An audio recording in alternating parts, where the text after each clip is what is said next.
Federal ఆంధ్రప్రదేశ్కి స్వాగతం. ఆంధ్రప్రదేశ్ రాష్ట్ర రాజకీయాల్లో ప్రస్తుతం రాజ్యం వెళుతున్న అంశం గొడ్డలి పార్టీ. తెలుగుదేశం పార్టీ నాయకులు ప్రధానంగా ముఖ్యమంత్రి నారా చంద్రబాబు నాయుడు, నారా లోకేష్లు ఈ అంశాన్ని పదే పదే తెరపైకి తెస్తూ ఆంధ్రప్రదేశ్లో దీని మీద చర్చ జరిగే విధంగా ప్రయత్నాలు చేస్తున్నారు అన్న చర్చ ఉంది. అసలు గొడ్డలి పార్టీ అంశాన్ని ఎందుకు ఎప్పుడు తెరపైకి తీసుకొచ్చారు, దీని వెనకాల వాళ్ళ ప్రధాన వ్యూహం ఏంటి, దీనిని ఎదుర్కోవడానికి వైసీపీ పార్టీ అనుసరిస్తున్నటువంటి వ్యూహం ఏంటి, ఈ అంశాలన్నీ ఈ వీడియోలో క్లుప్తంగా తెలుసుకునే ప్రయత్నం చేద్దాం.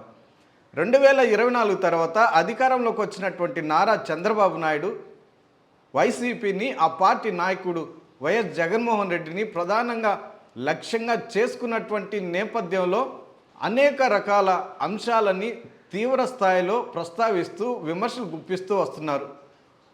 మద్యం కుంభకోణం అయితేనేమి, దానికి ముందు తిరుమల తిరుపతి లడ్డు అంశం అయితేనేమి, ఇలా అనేక అంశాలకు సంబంధించి అక్రమాలు చోటు చేసుకున్నాయి అని చెప్తూ వైసీపీకి, జగన్మోహన్ రెడ్డికి నేర చరిత్ర కలిగినటువంటి నేపథ్యం కూడా ఉంది అన్న అంశాన్ని బలంగా తెచ్చే ప్రయత్నం చేస్తున్నారన్న చర్చ ఉంది.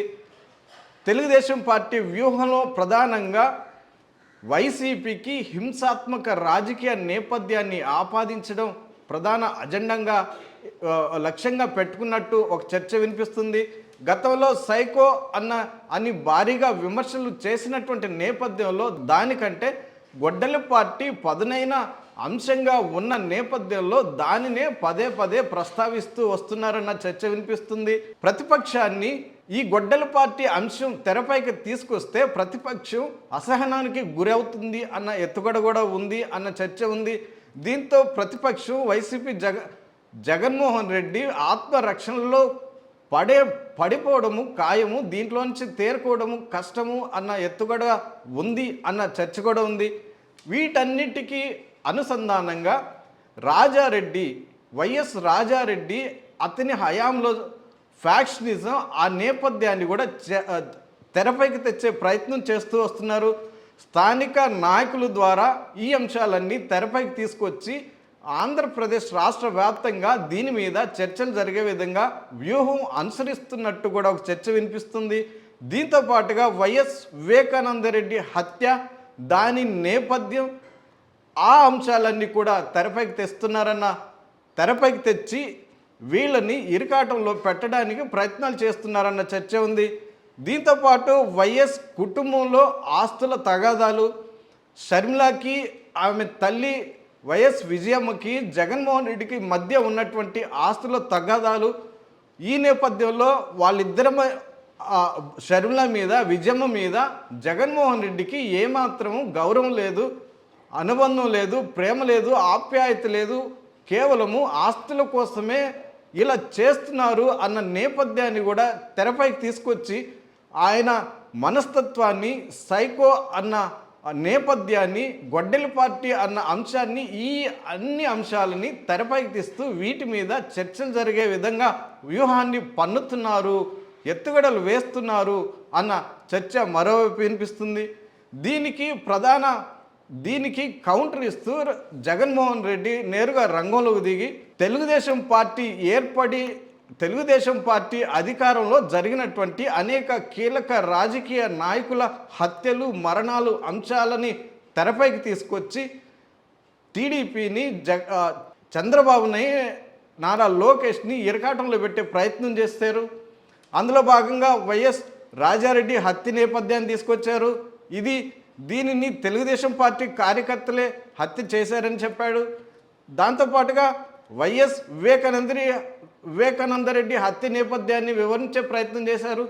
దీనిని కూడా తెలుగుదేశం పార్టీ అధికారంలో ఉన్నప్పుడే ఈ హత్య జరిగింది అన్న నేపథ్యాన్ని వివరించే ప్రయత్నం చేశారు. తర్వాత వైఎస్ రాజశేఖర రెడ్డి మరణాన్ని కూడా తెలుగుదేశం పార్టీ, అంటే అప్పట్లో ఉమ్మడి ఆంధ్రప్రదేశ్ రాష్ట్రంలో అసెంబ్లీలో సాక్షాత్తుగా నువ్వెలా అసెంబ్లీకి వస్తావు అని చంద్రబాబు నాయుడు మాట్లాడినట్టు, ఆ తర్వాతనే రాజశేఖర రెడ్డి మరణం సంభవించినట్లు అన్న అంశాలను కూడా తెరపైకి తెచ్చారు. వంగవీటి మోహన్ రంగ గారి హత్య నేపథ్యాన్ని, అప్పుడు ఎన్టీఆర్ ప్రభుత్వంలో దానికోసం పన్నినటువంటి వ్యూహాలు ఇవన్నీ అంశాలని మరోసారి తెరపైకి తీసుకొచ్చారు. ఎన్టీఆర్ వెన్నుపోటు అంశాలని, చంద్రబాబు నాయుడు ఎన్టీఆర్ పట్ల అనుసరించినటువంటి విధానాలని, తర్వాత మల్లెల బాబురావు మరణాన్ని, ఈ అంశాలన్నీ తెరపైకి తీసుకొచ్చి ఎవరిది గొడ్డలి పార్టీ అని నేరుగా డైరెక్ట్గా చంద్రబాబు నాయుడిని ప్రశ్నిస్తూ ఇరకాటంలో పెట్టే ప్రయత్నం చేశారు. మొత్తం మీద తెలుగుదేశం పార్టీ అంటే అధికారంలో ఉన్నటువంటి కూటమి ప్రభుత్వం, ప్రతిపక్షంలో ఉన్నటువంటి వైసీపీ, జగన్మోహన్ రెడ్డి ఈ హత్య రాజకీయాలకు సంబంధించినటువంటి అంశాలని తెరపైకి తెచ్చి ఆంధ్రప్రదేశ్ రాష్ట్ర ప్రజల్లో ఇది ఒక చర్చనీయాంశంగా మారేటట్టు చేశారు అన్న చర్చ అయితే బలంగా వినిపిస్తోంది.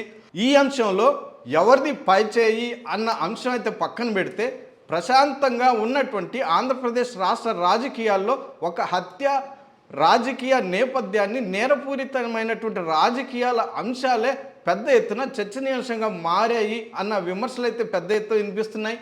ప్రభుత్వం తన వైఫల్యాలని కప్పుపుచ్చుకోవడానికి డైవర్షన్ పాలిటిక్స్ పాల్పడుతుంది.